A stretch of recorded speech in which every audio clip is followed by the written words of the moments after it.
घरोई खाद्य खाइबार चेष्टार आज है 3 नंबर दिन। 2 दिन है तो सफलतार सहित ए यात्राटी चली।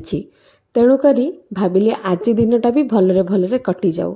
प्रथमे सकाळे चकुली सहित मु बनैली साधारे आलू आउ गाजर तरकारी, कारण जेहेतु श्रावण मास मो जेजेमा पियाज रसुण खाएनी, तापाई साधारे तरकारी हबार थिला।